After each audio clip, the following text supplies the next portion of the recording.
Dewi Persik tanggapi penahanan Nikita Mirzani. Ini pelajaran buat Cengger. Dewi Persik komentari penahanan Nikita Mirzani.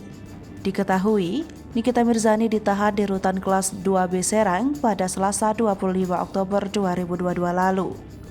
Nikita Mirzani ditahan atas kasus pencemaran nama baik terhadap Dito Mahendra.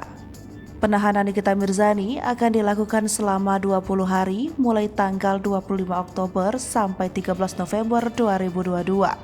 Dalam video yang beredar di media sosial, Dewi Persik berharap apa yang menimpa Nikita bisa jadi pelajaran untuk ibunda Loli tersebut.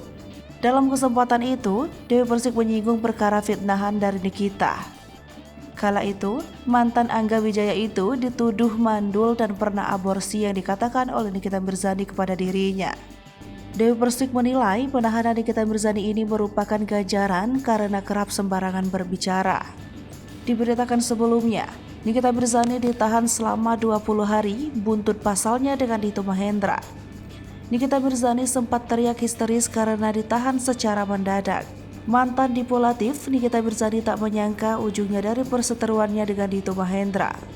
Kepala Kejaksaan Negeri Serang, Ferdi Desmanjuntak mengungkapkan bahwa penahanan ini sudah sesuai dengan undang-undang.